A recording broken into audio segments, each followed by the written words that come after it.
Bonjour, bonsoir à tous et bienvenue dans cette nouvelle vidéo. Aujourd'hui, nous allons voir la notion de tableau. Alors, commençons directement. Les tableaux, qu'est-ce que c'est? Un tableau, c'est une variable, encore un nouveau type de variable, qui, elle, contient d'autres variables. Oui, c'est assez compliqué, donc nous allons revenir à ce qu'est une variable. Une variable, comme je vous l'ai dit, c'est une case mémoire. Dans votre RAM, ce que sera un tableau, ce sera juste une variable dans lequel nous trouverons plusieurs cases mémoire du même type. Par exemple, un tableau de int sera une variable qui contiendra un certain nombre de variables int en son sein. Donc, nous allons commencer. Déjà, je vais vous montrer comment on déclare une variable. Donc, on enlève cette horrible fuite de mémoire. Et on y va. Alors, nous donnons déjà le type du tableau. Donc, un tableau int, par exemple, que nous allons appeler tab. Et ici, nous allons mettre des crochets. Alors, ces crochets servent, quand nous mettons un tableau, à accéder à l'un des éléments de ce tableau. Mais dans une déclaration, il sert surtout à donner le nombre d'éléments que nous avons dans ce tableau. Donc ici, le nombre d'éléments est facultatif. Par exemple, nous pouvons en mettre 10 et dire que ce tableau, on peut déjà juste déclarer le tableau comme ça. Ensuite, on peut accéder au tableau en donnant, par exemple, une valeur au premier élément. Donc tab, nous mettons entre crochets 1 pour accéder au premier élément, est égal à 0. Ce que je dis n'est pas vraiment vrai. Parce que là, ce n'est pas le premier élément du tableau, mais le deuxième. Car quand nous créons un tableau, pour accéder au 9e élément, par exemple, ou plutôt au 10e élément, ce sera, ici nous devrons mettre 9. Car dans un tableau, on considère que le premier élément est l'élément 0. Donc ici, c'est la deuxième variable de notre tableau tab. Donc, si je mets 0, tab, et on arrive à l'élément 0, donc au premier élément de la liste, on peut le mettre à 0. On peut accéder comme cela à une variable. C'est comme une variable normale à une variable dans le tableau. C'est comme une variable normale, nous pouvons ajouter, soustraire, etc. Mais nous n'allons pas à chaque fois déclarer les 10 valeurs du tableau parce que ça va être assez long. Donc ce que nous pouvons faire, c'est à côté de la définition pour déclarer, ce qu'il faut faire, c'est mettre une accolade ouvrante, une accolade fermante. Et ici, nous allons mettre les différentes valeurs de notre tableau. Donc 1, 2, 3, 4, 5, 6, 7, 8, 10. Voilà. Donc ici, nous avons tout défini à 0.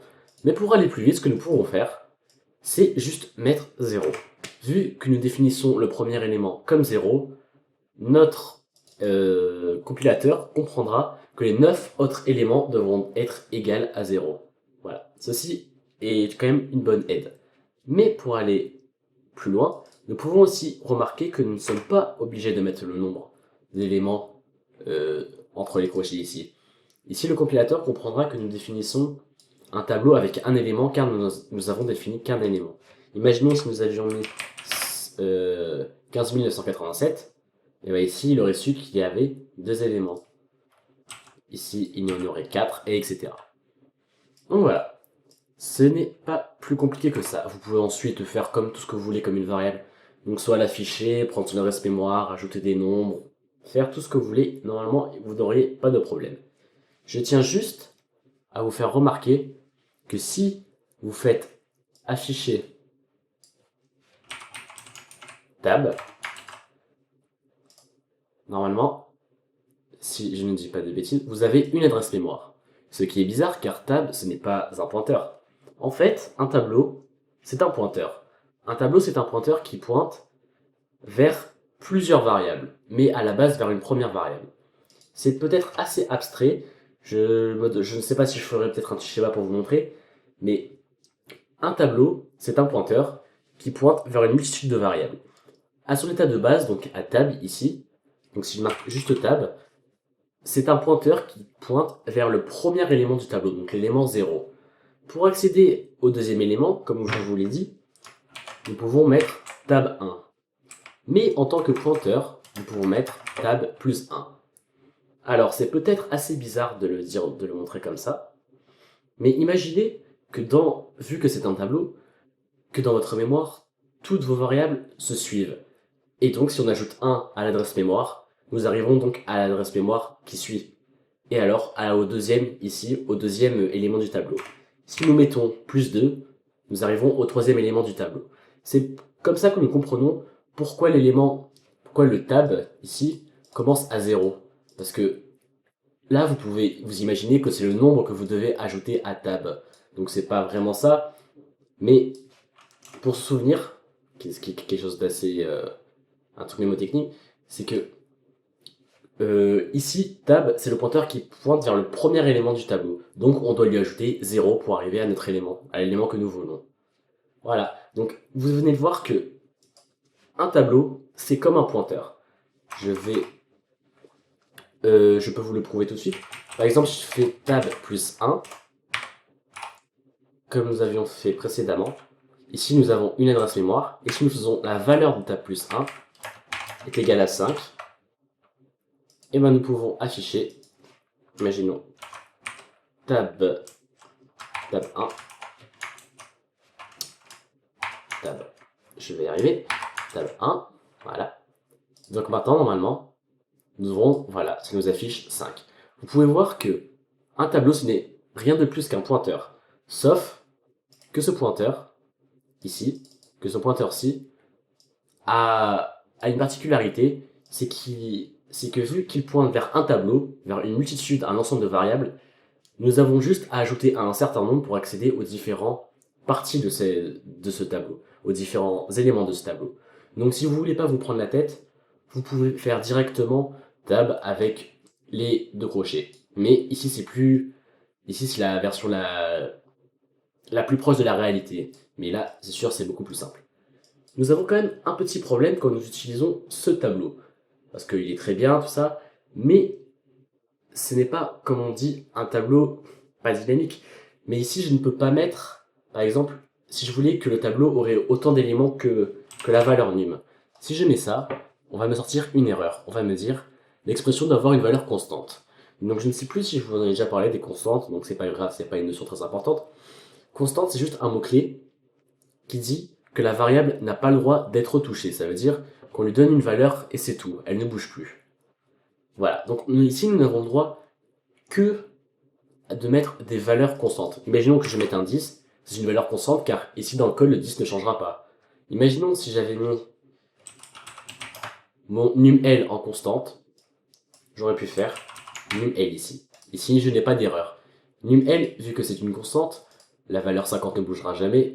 Donc si nous définissons tab comme 50, et bien ici il n'y a pas de problème. Pour passer outre ce problème, nous pouvons créer un tableau mais de façon dynamique. Alors créer un tableau de façon dynamique, ça veut dire créer un pointeur évidemment. Donc nous allons créer un int, tab2, et ici bien sûr c'est un pointeur, et nous faisons un new int bien sûr. Donc nous créons un nouvel int, un nouveau int, par exemple avec lui aussi 10 valeurs. Et ici nous mettons nos accolades et nous mettons 0. Voilà, la définition est un peu plus compliquée ici, mais les deux sont équivalentes.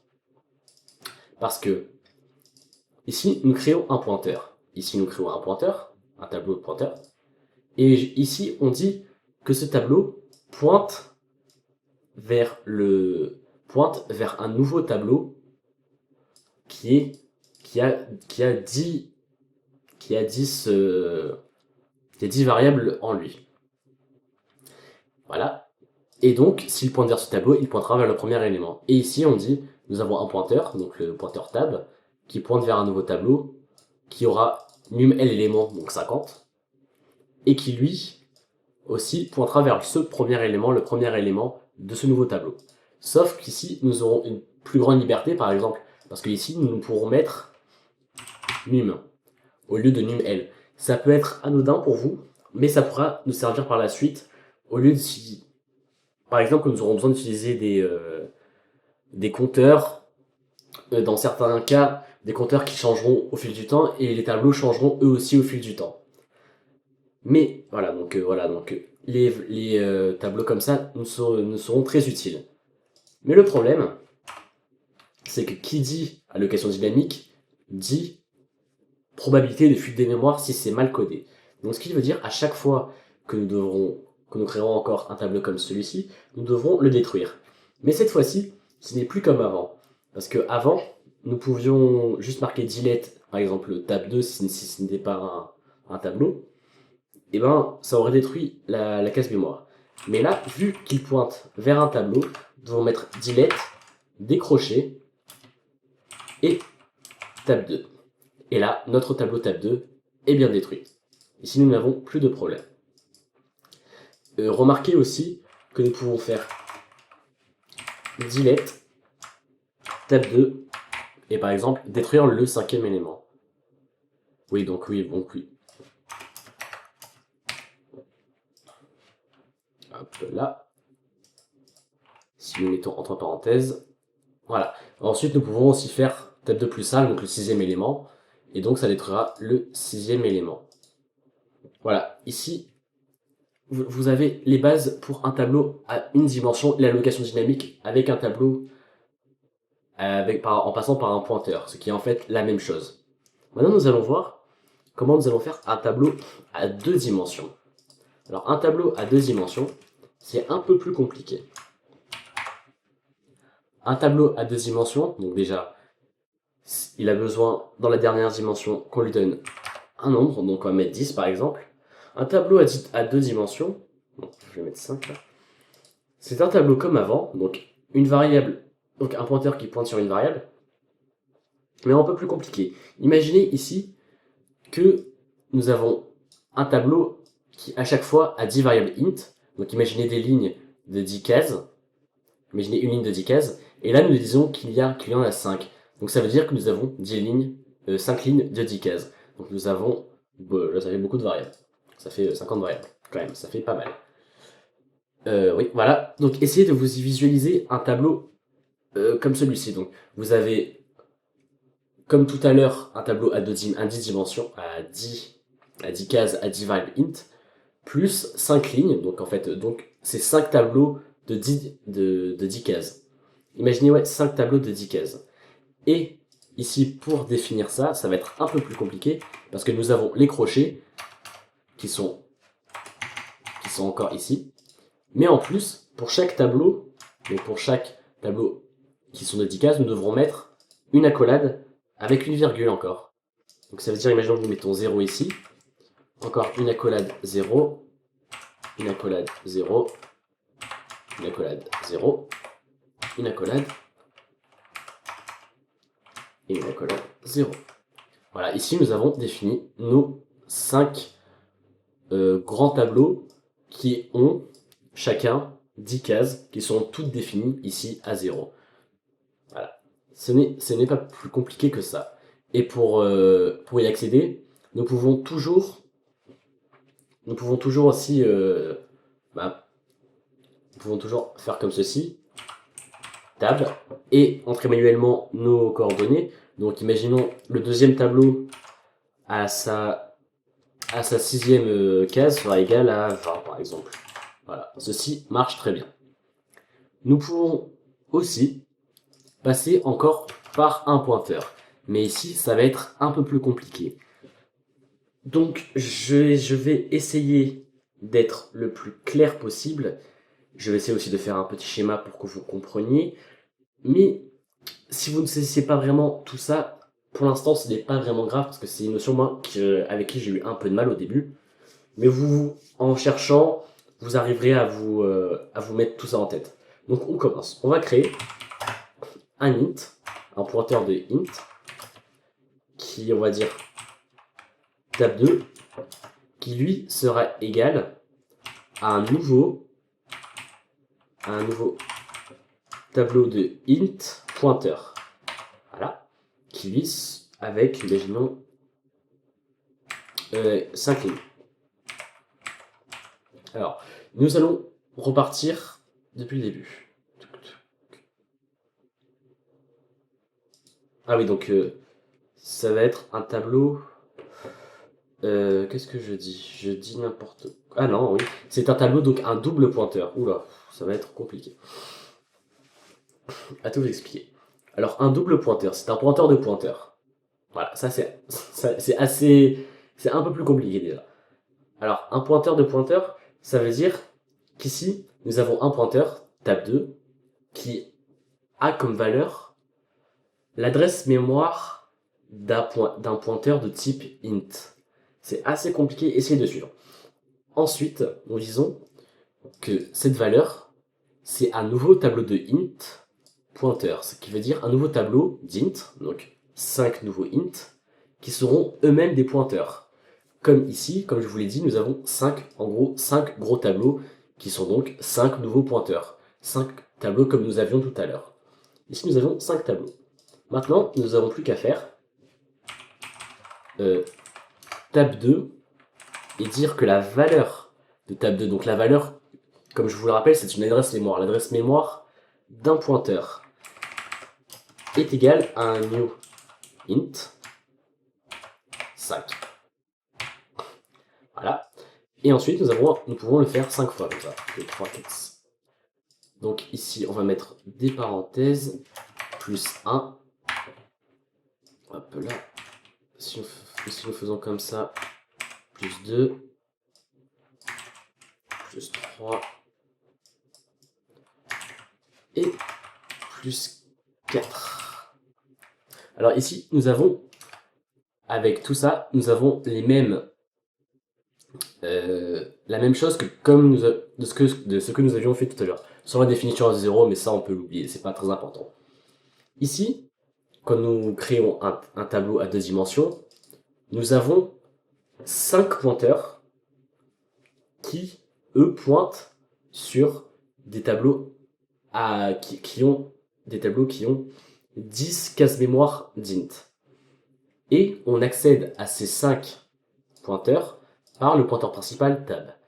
Ici, c'est la même chose. Nous avons tab 2, qui est un double pointeur, qui dit, donc un pointeur qui pointe vers, qui a comme, dans son adresse, qui a dans sa mémoire, l'adresse d'un pointeur. Donc nous créons un nouveau